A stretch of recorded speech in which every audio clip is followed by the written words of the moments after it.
Thanks for coming out to the Hart of Dixie screening. Come on stage, lovely actors and show creator. Ladies first.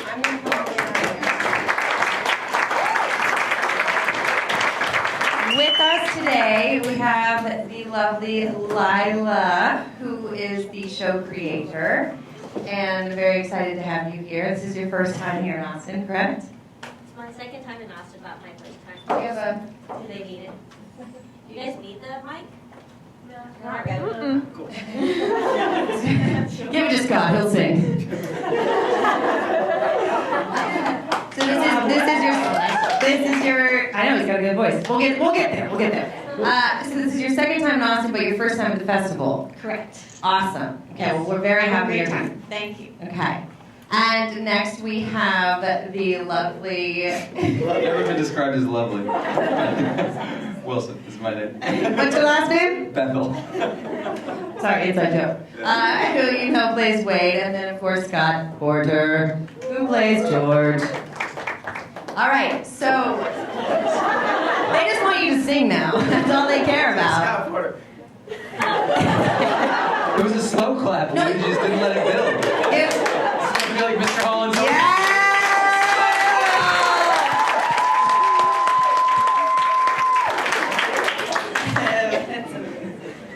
Okay, so I want to go to talk about the heart of the show. No pun intended. I mean, at the very root of this show, it's a show about relationship, and clearly there's many love triangles, and the obvious ones between Zoe and George, and Zoe and Wade. But there's also Lemon and George and Tansy, if she's coming back, who knows? Next season, perhaps. Lemon and Levon and Annabeth. You know, and like any good southern town, you know, it seems like everyone's sleeping with everyone.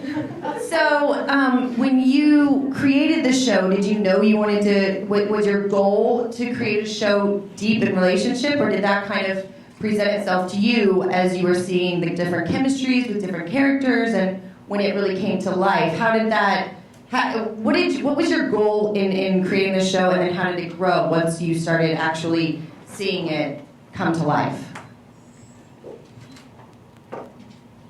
I'm not sure if I could say there was a goal so much as... Get it on the air. Well, you know, we wanted to create a fish out of water show, but of course it was built into the pilot that there was going to be this romantic element to it. I always knew it would be a show about triangles because I'm big into longing, and I think there was, so there's a lot of longing in the triangle. Someone's always the odd person out. So the show kind of traffics, I would say, love triangles. There will be every time one is solved, another one will open up. And did you base any of that longing off of your own personal experiences? Yes, well, I'm longing for these two guys. Whoa! Hashtag gossip! Woo!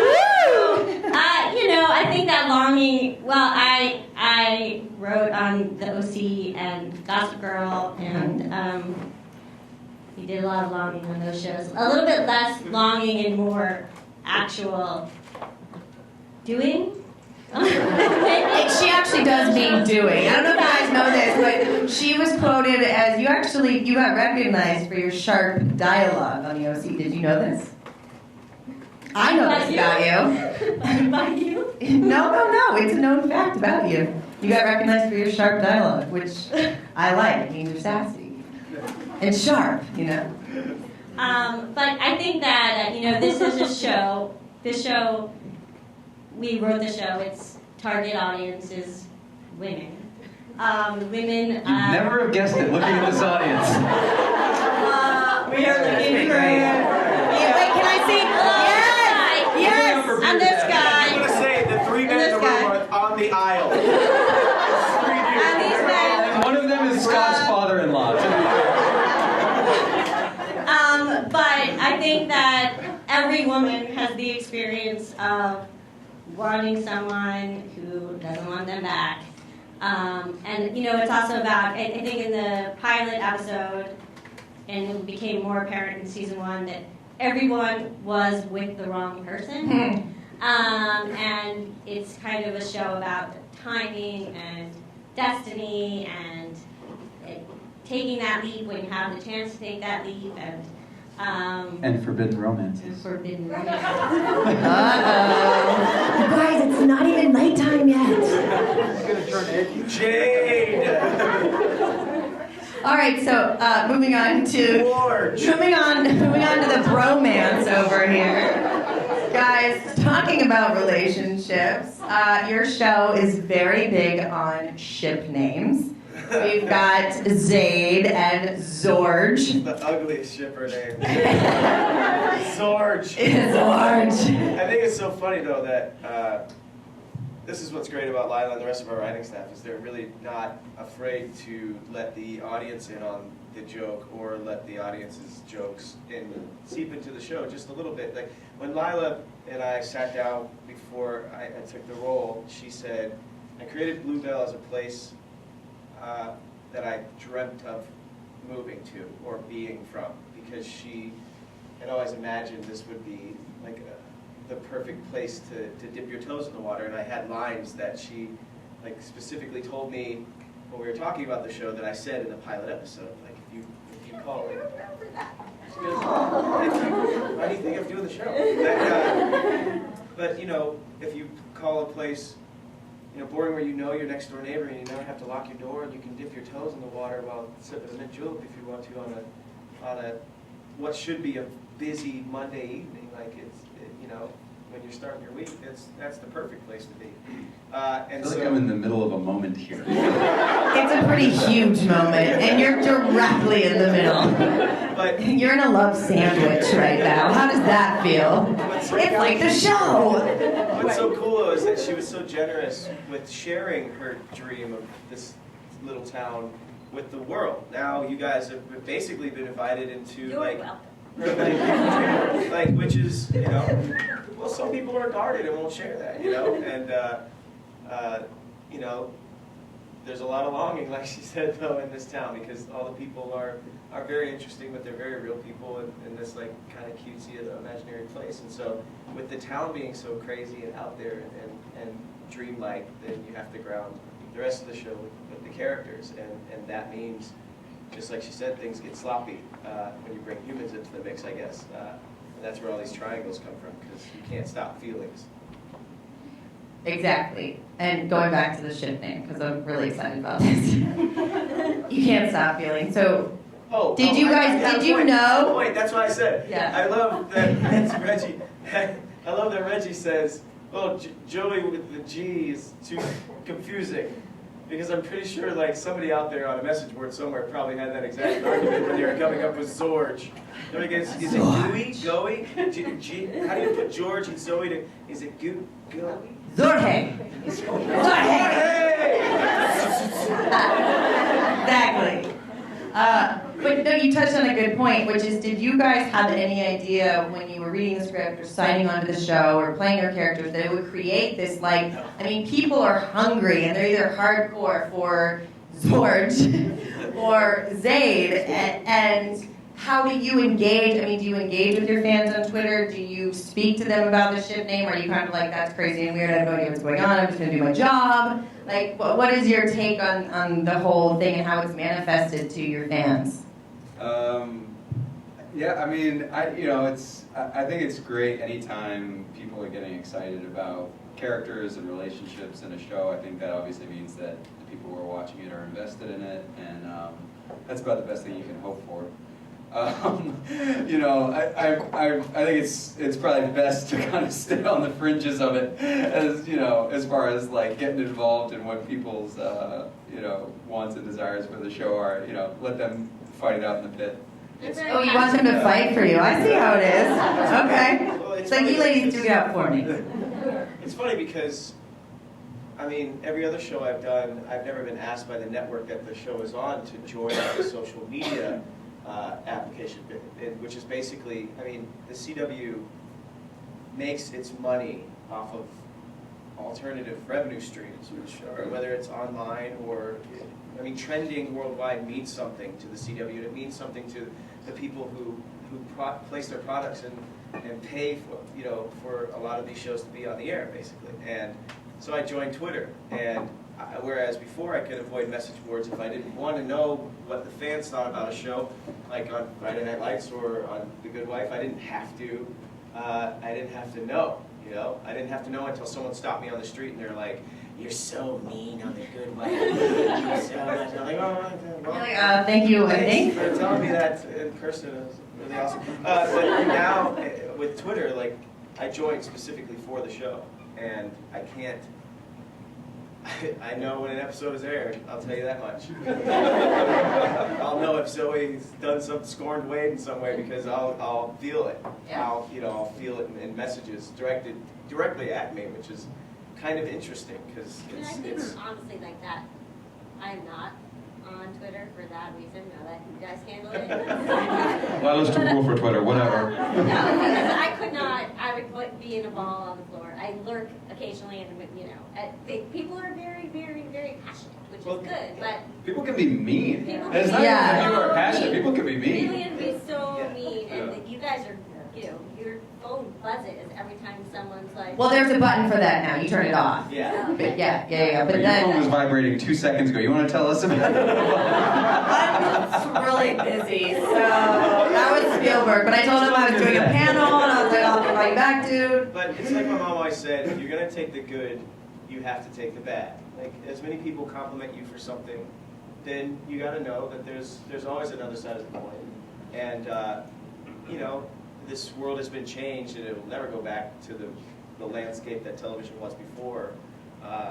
The access that the audience has to the people on the show or the show itself is at an all-time high. Like, and, you know, the fans have megaphones now, and we can hear them.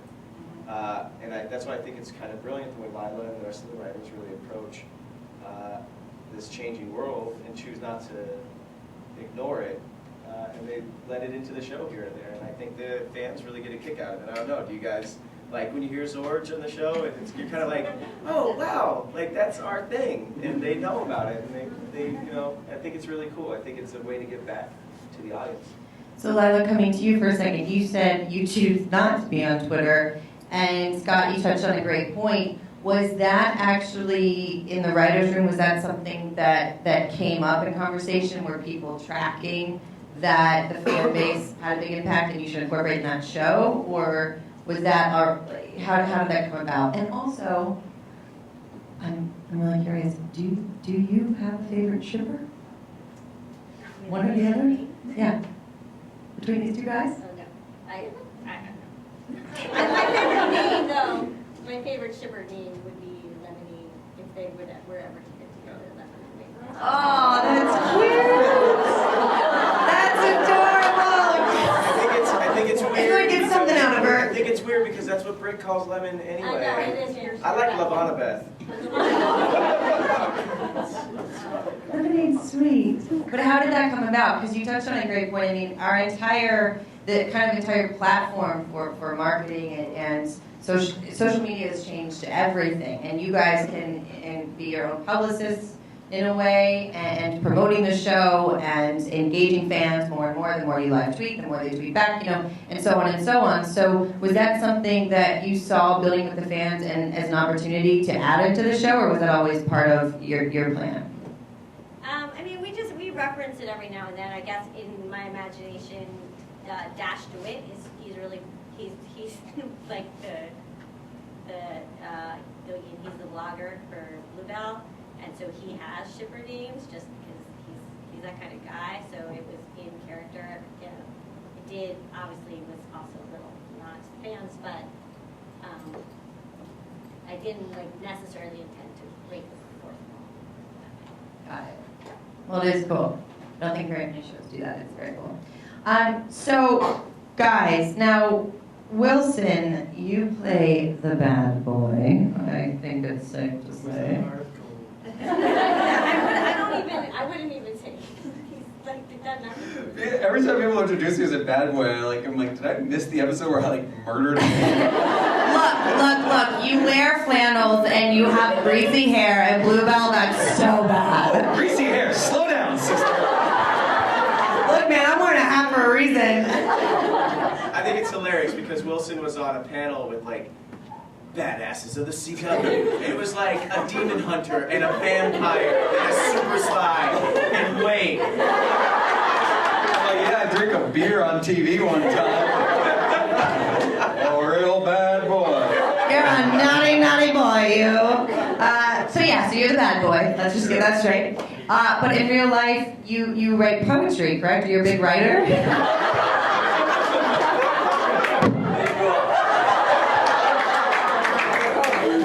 Listen, I didn't say this was going to be easy, but it's definitely fun. Yeah, seriously. You're a writer, correct? I'm glad that you used that as an introduction. I prepared something for you all. That's what we're getting to. Don't worry, Scott. I'm coming to you. Don't worry. I'm coming to him next. I write, yes. Would you like to talk about that at all, or would you like me to move on? I'm gonna spare you guys the recitations, but my girlfriend back there in the back row has heard one or two. Aww. So yes, that's happened. Okay, I won't poke and prod. I'll leave you alone on that one. But tell us, when you were reading the script and you were signing on to play this character, did you, based on characters you played in the past, was it something you wanted to do because you felt like he is a character you relate to, or he's very different to you? Lila gave me 2 lines in the pilot. Well, I didn't have a lot to go off. Really? Can you recite those for us? Those 2 lines? They just cut them. You got the part. That's amazing. Well, then throw this kid a bone. So wait a His second. hair's so damn greasy, we need to do something about Did you know that but you knew you were on the series, even if you had 2 lines every episode? Yeah. Wow. Yeah, I mean, for all I knew, it literally was going to be 2 lines in every episode. I don't know. Wow. Contractually, there was no stipulation about how many lines. No. I did have to take my shirt off 6 times per episode. Well, that's CW. Yeah. How many times have you taken it? Yeah. The answer is 0, but I've worked with many guys who have to take their shirts Yeah, girls off. get it good on the CW. You don't really have to. I just have to bite people's necks and snap their necks. You wear very short dresses.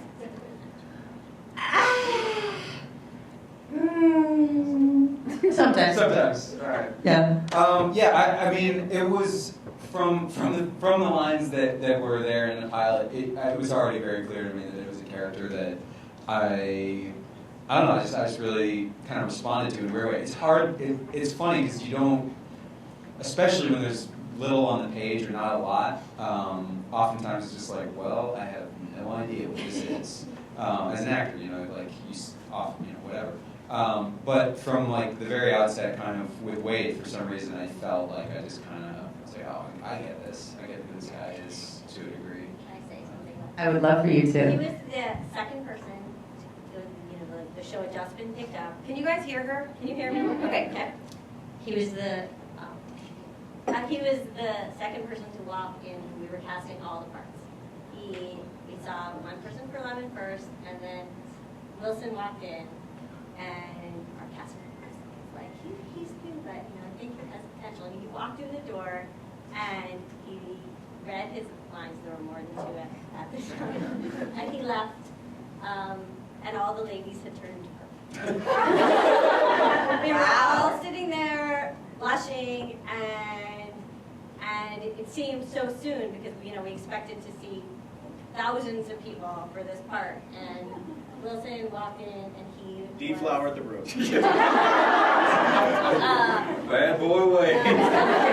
Her blushes was purple, and you're I think we may have found our way. I love that.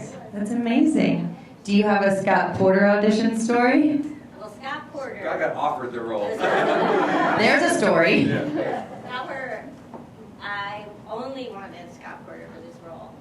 Aww. See? He's not the bad boy. He gets off. And we had nothing because George Tucker is so different from Jason Street. But I knew that he could play George Tucker because I had seen his YouTube video. What is that song that do you know? How Goes My Heart. No, it wasn't. You just busted yourself on that. And we're going to hear that next, ladies and gentlemen. That's from Music and Lyrics. Oh, we're talking about Band Slam. Pretend? What? No, YouTube you're video. like singing a love song to someone. Band Slam. Share. Band Slam. Pretend is the name of the song. And he had this smile that was so disarming and so charming, and it was Let's see it. George Tucker. Oh. And we knew that he was a great actor from Friday Night Lights, and I knew you were going to be really funny. And guess what? You're hilarious. Oh, Leila, I want to come work on your show. You're so nice. Wow. It was funny, the whole process of the casting. I got the call about Hart when I had already tested for another role, and I was already under. And there was like some situation where you were in the parking lot about to go into Yeah, it was. test on something else. But that earlier that week, before I had been under kind of like the hold that I was under, Wilson and I were at the Grimm the Grimm studio test. It wasn't even network yet. And first of all, we tested for Captain America together. And I didn't know Wilson at all, but it came down to 4 guys, and we were 2 of the 4, and I got eliminated first. And I was heartbroken. Wilson stuck around like an extra week before Chris Evans just broke his heart. So when he walked in for Grimm, I was like, well, fuck. This guy was once. That's not CW talk. But then he gets a phone call before he even goes in for his test. He's like, it's a couch in a hallway, and he goes, yeah. Okay, no. This is awesome. Okay, guys, have a great day. And there you go, Scott Porter being the bad boy. And he goes, and that phone call was from Hart of Dixie offering him the role of Wade, and he didn't even think about it. He straight up just walked out of the Grimm audition. And then I got beat for the 3rd time by David Giantoli. I lost 3 shows to that guy. And then Hart of Dixie called, and I was like, wait, what? Wait, what is this? Let me come in. And I sat down with Leila and Josh, and like I told you, I remember every word of her pitch. And this show is We light. begged. And no, they didn't beg. Like kind of. But it was just, this whole business is like about relationships, and it's about forming like kind of friendships and having knowledge of everyone that you've worked with before and stuff like that. And I don't know, like the set of circumstances for me to end up getting an offer for Hart, it was exactly what I needed in my life at the right time in my life. I wanted to do something light and funny, and there was no takers, because I had been on a dramatic show. I was Jason Street, and then I was a terrorist and on a show, and then I was an evil private investigator on A Good Wife, and I was like, I just want to do something funny, and nobody wanted to take a shot, and then they called, and it was the perfect timing. It was awesome. God, I love you guys all love each other so much. This show has so much heart. Suck it, Kevin Williamson. Wow, careful, man. I will bite your neck. Just saying. Okay.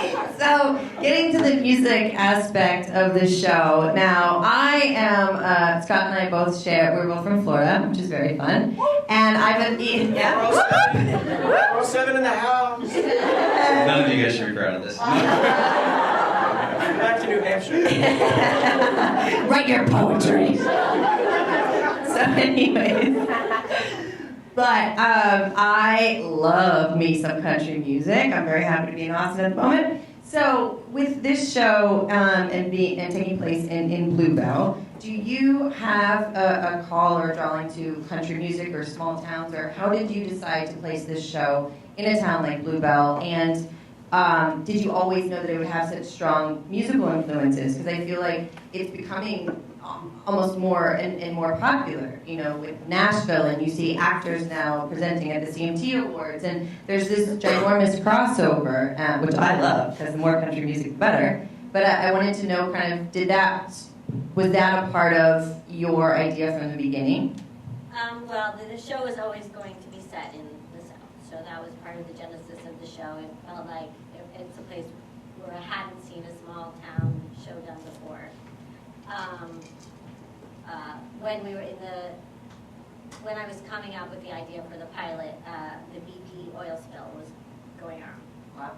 And I was hearing all these, and you know, I was working Gossip Girl, and it was a kind of a crazy time in my life, and obviously BP was a terrible disaster, but there are all these amazing stories coming out, like on This American Life, and you know, these news pieces about these little towns where everyone was working together, and it seemed so beautiful to me because I'm from New York and LA, and that doesn't happen where I'm from. And these stories of community, they really touched me in a way. And so when I started to think about the show, I was like, oh my God, I owe Pilot something. And so I owe Pilot. I have to think of something. That's amazing. I can come up with a small town show, and so I thought to set it in the South, and then it became part of the selling point of the show that we would be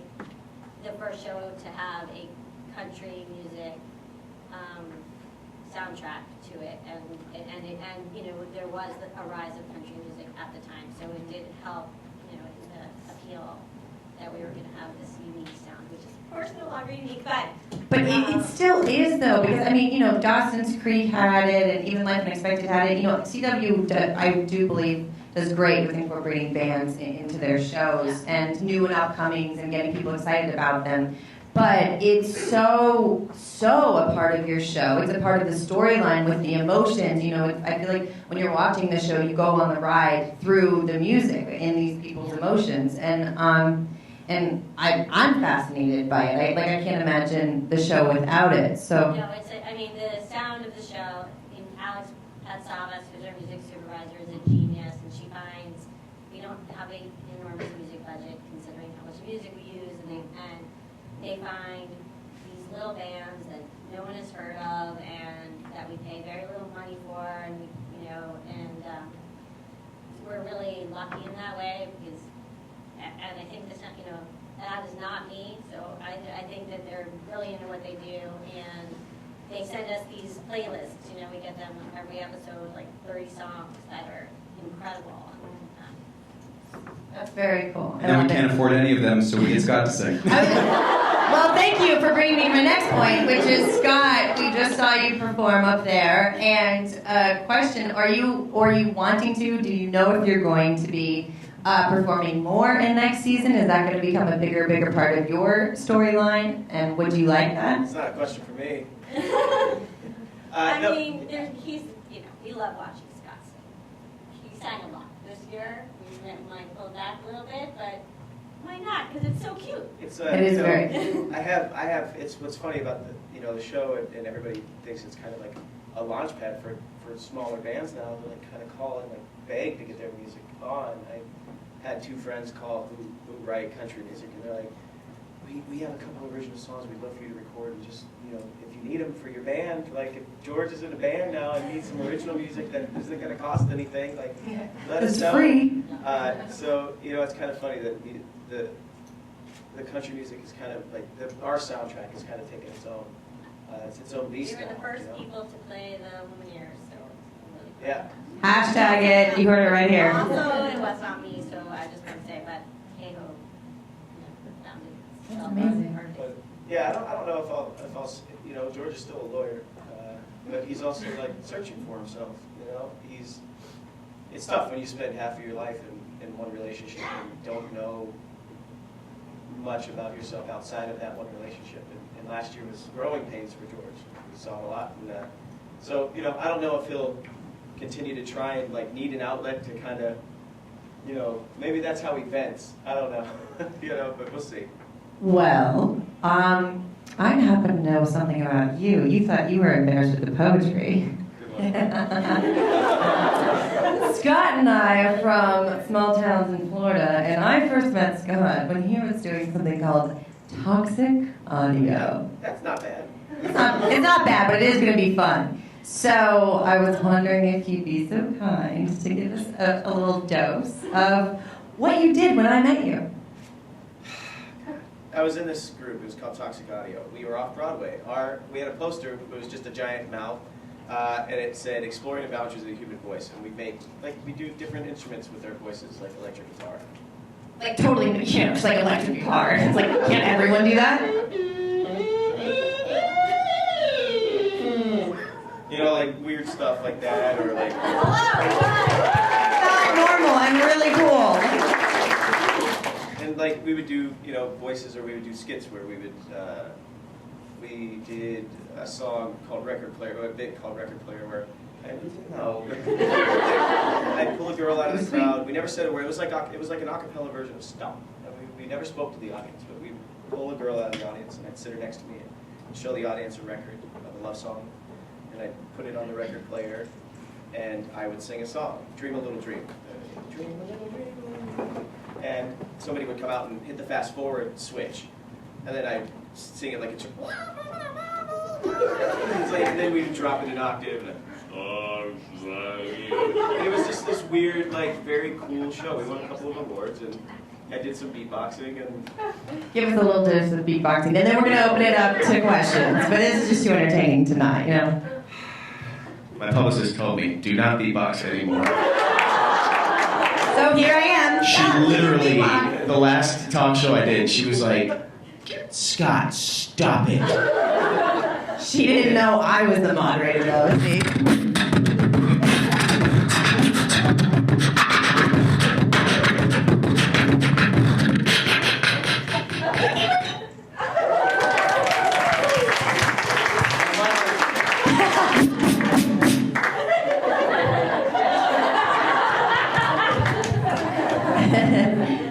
Thank you. That was very entertaining for all of us.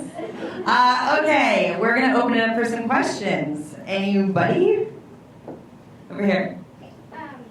So, a few months ago, I got a chance to see Scott's new movie, The To-Do List. Woo. I love it because you played such a different character. You actually played a character similar to Wade. And I was wondering... Greasy hair and all? Yes! Hey, That was his father-in-law. thanks, Dad! You know what? You spent half the movie shirtless with long blonde hairs. So there you go. But I was going to ask if Wilson has any projects coming up where he's playing something a little... Hold on, I want to talk about this shirtless thing. It's the only movie I've ever done where I was shirtless. Usually I waited until Wilson got cast on Hart of Dixie to accept Hart of Dixie because, and I waited until Taylor Kitsch got cast on Friday Night Lights because I want to know that there's another guy that's going to have to take that hit. Because I like to eat. He wants his queso. I like to eat. I was up there going, can I get queso fries and a root beer float? Like French fries. And Lila's, Damn well that I eat as much and Lila's looking at me going, did you just eat queso fries and a root beer float?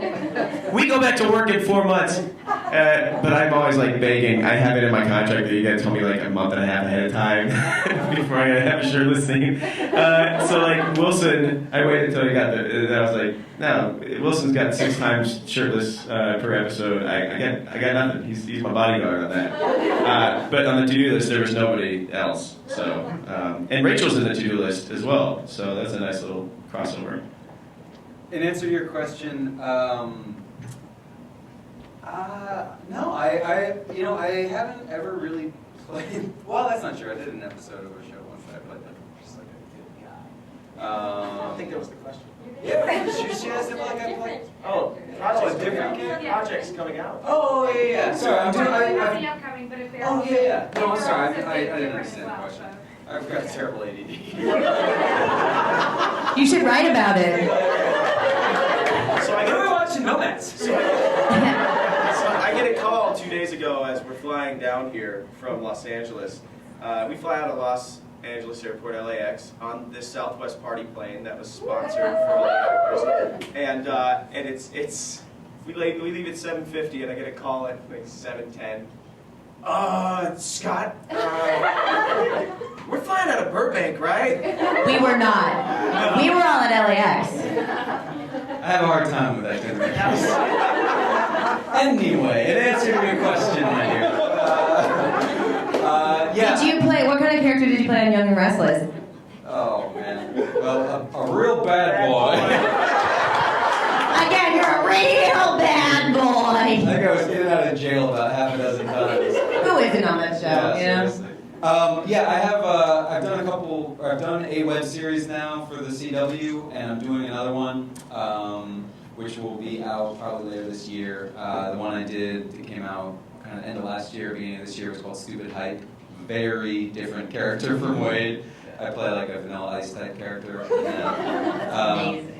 And the one that's coming out later this year is called LA Rangers, and I play a park ranger in Los Angeles. Very different. All right, anyone else over here? While I know the Rammer Jammer has a reference to University of Alabama, do you do research on the state when you write these scripts? Yes, I did a lot of research prior to writing the pilot on Alabama, so that's where everyone who doesn't know that, thank you for pointing that out, assumes it's some sort of obscene reference, but it's actually the Alabama White Sox. So, yes. I think anybody who watches the show knows that we don't work in much innuendo. We're not really like other shows. I think that's what makes our show special, is that there's nothing else like us. It's a romantic comedy. It's an hour-long romantic comedy every week that doesn't work at obscene references. Imagine I was that. like, what did you mean that? Is your mom living down in Abbey?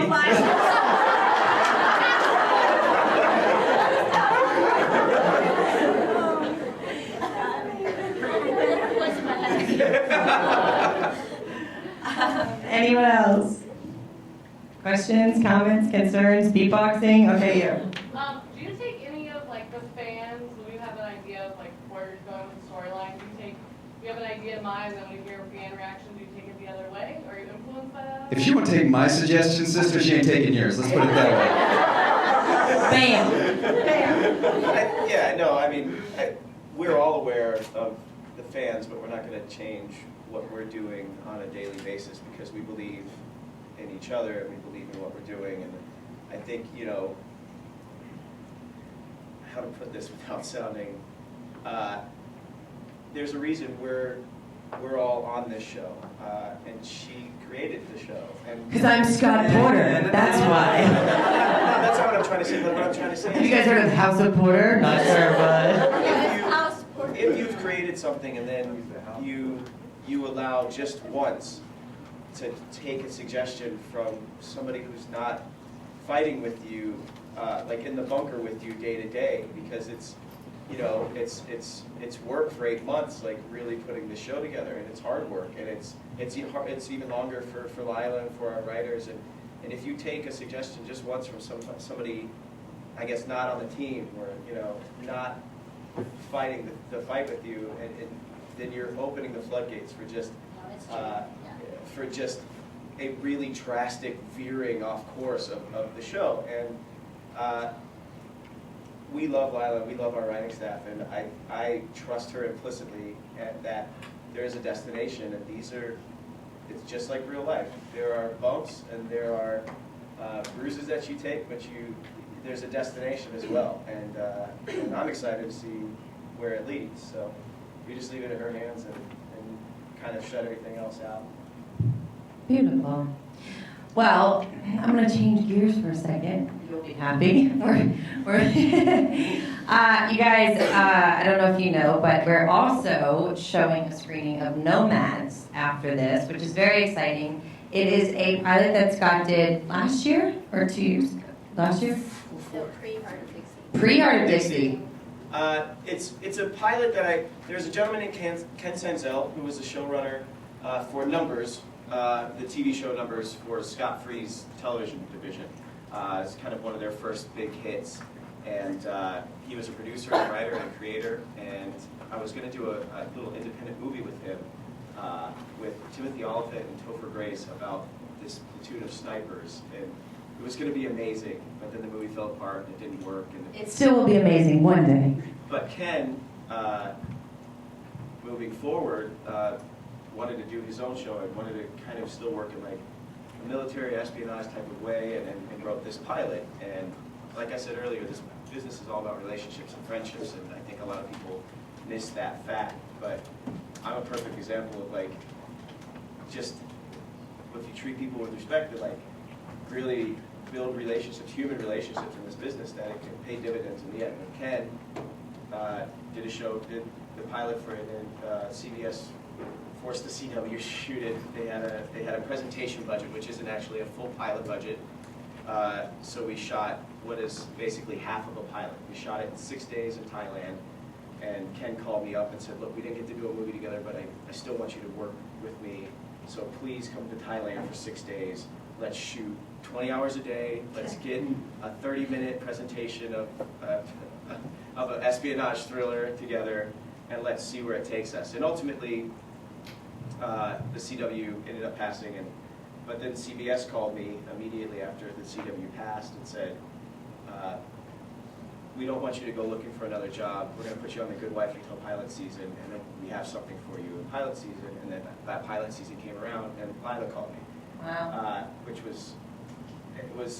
I'm so blessed to have had that turn of events. But yeah, it was a crazy time, but that's where. So a pilot presentation is, it's the actual script and all of the characters that are in the script, but instead of shooting like an hour pilot that then gets shown to the network, they do, your presentation was what, 22 minutes or? Yeah, about half of a normal pilot. So it's a way of presenting the idea of and the concept of a show to the network to then either get picked up for series or not, without actually having to go through the entire like 3-week process of a full pilot. And I'm sure since yours was overseas, it was a way of saving money and. It was CBS actually really loved the project, but they had spent their budget already, and it was a late. Ken didn't get the script until late, and so it was a late pickup. Got it. Just the script itself. And, faster, easier way to make a pilot. And CW had a presentation budget, which is very small. It's you're talking about a quarter of maybe what a full pilot will get. So you work until the money runs out. And yeah, and I'm not sure if you guys know, but what actors talk about pilot season is like these 3 crazy months where you get like 5 scripts a day and you're literally running from audition to audition, and it's all of the pilots that they're making, and then once they make them, then you have to sit and wait and see which ones actually get turned into series, and then from there, those are the shows that you guys see each fall in the new lineup. So it's a ginormous, long process, and through it, most actors either, become depressed, write poetry, quit the business, and part of that reason is because, and I'm an example, and I want to know from you guys if you've ever written a pilot that wasn't picked up or been a part of a pilot that wasn't picked up. It's a very interesting journey to be on because sometimes you're a part of, like, the pilot of the season, the one that, Bryan Singer's doing, and it's for sure picked up for series, and it's the $7 million one, and then you make it, and you think, like, this is it, and then it doesn't even get picked up, and no one ever talks about it again, and you're back to square one. Or you do this presentation that no one knows anything about, and it suddenly gets picked up a series, and it's the #1 new drama. So there's a huge gamble in this process, and every day literally change. A phone call, as you heard, changes your life. You audition for something and you move on, and you're walking to the next audition, and you find out you got the last one. So have you written something that was not picked up, or did you have an overall deal with CW, or how does your journey go?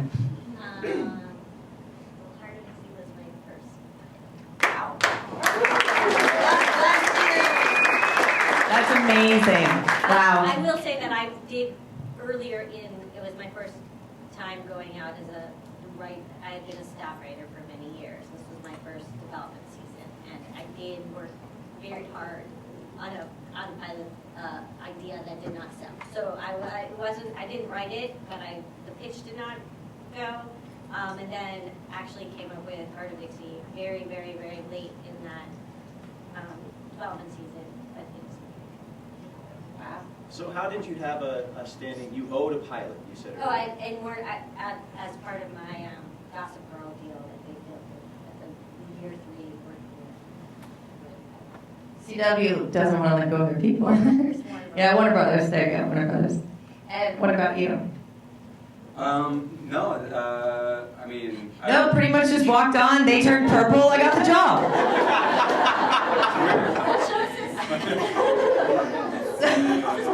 Yeah, where am I? Yeah, I wouldn't like frame it in like oh, you're batting 1,000. I would say that I never even got. You're batting 1,000,000. I never even got close to getting a pilot, and then I got one. So, I mean, which is kind of true. That's awesome. So how was pilot season for you though? Like how? I mean, pilot seasons were, you know, I mean, I don't know, man. They want to show all these questions, man.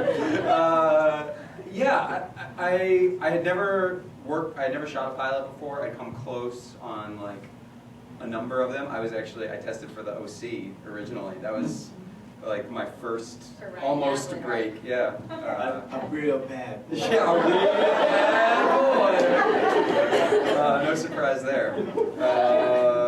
But yeah, and then I spent the next 6 years waiting tables. So, you know, but that's how it goes. And Scott? So wait, I'm sorry. It's like Generation Kebbel, was that a pilot? It was just a There was no pilot there because it was a miniseries, and it was, you know, it was. No. Did anybody see the series he was on HBO? Go see it. Generation Kebbel, excellent. Go see it. So he's like being a little bit humble here. Yeah. He's got. Aren't they cute? They love each other. Really, Scott really loves him. I don't know. I tried holding his hand. He wouldn't take it. Wow. Okay. You know, Friday Night Lights was my first pilot season ever. It's a great show. It was my second pilot I auditioned for. The first one was a half-hour sitcom about 2 kids whose dad owns a toy empire and he passes away. Too bad you didn't get that one. And then, people are still talking about it. And then Friday Night Lights, and was that the same season? it was this. Yeah, it was the second.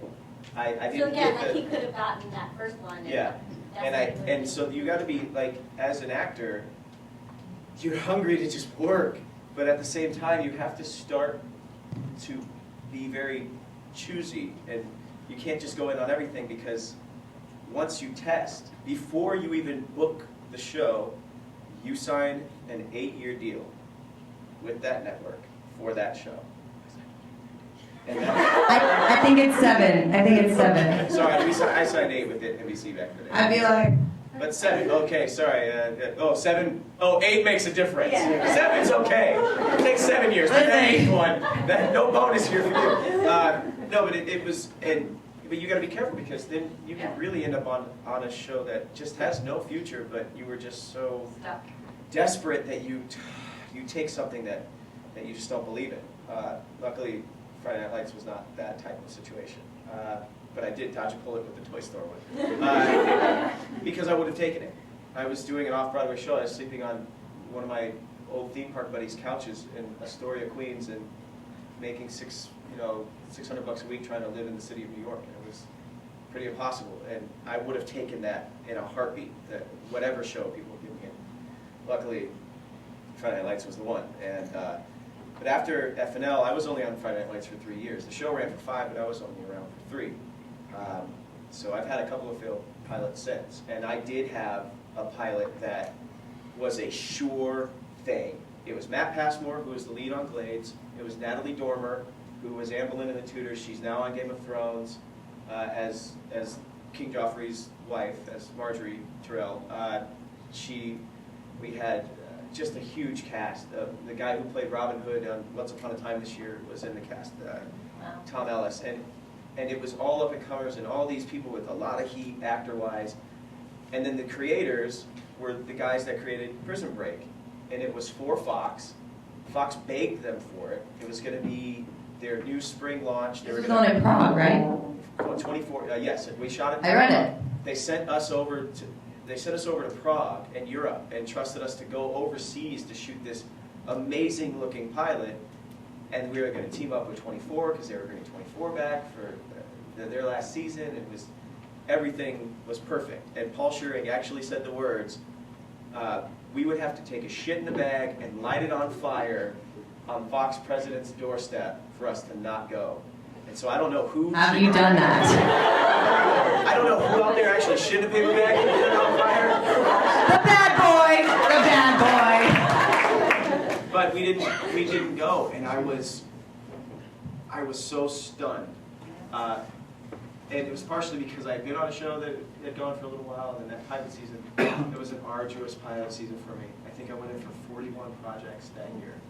And 41 projects in 65 days. So you're reading, and I can't go in without reading the whole script. I know Wilson feels the same way.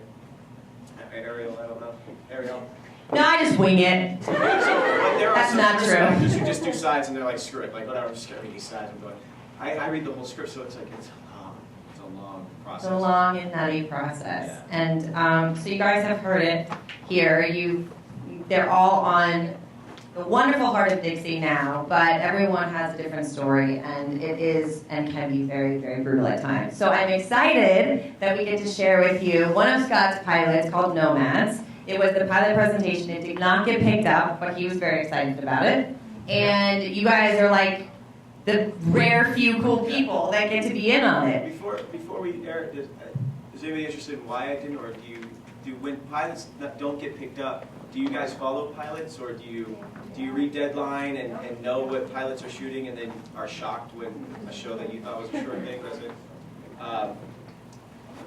Is anybody interested in why we didn't get picked up? It was, Nomads came at a time where there was the end of, it was a regime change basically, and it happened, the handoff between Don Ostroff and Mark Pitowitz was on the horizon. And if you guys watch Game of Thrones, it was a lot like that.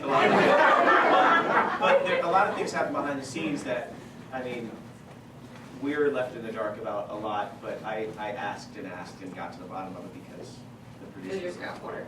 Well, you know, I just turned on that smile.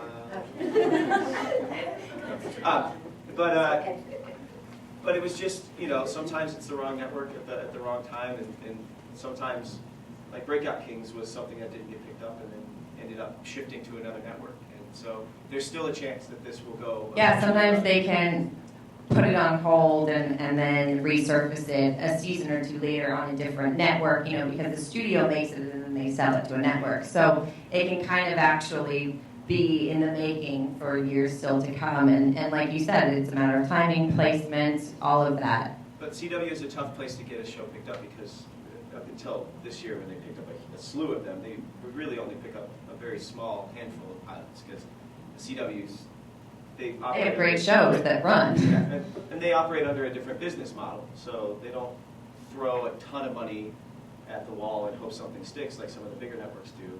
They have to be a little bit more choosy. And Dawn, it was a male-driven show being pitched to a network which at the time only had 2 male-driven shows, and the rest were very female-based. Now the face of the network has really changed, and this is where this business is about timing, and it's about the right place as well.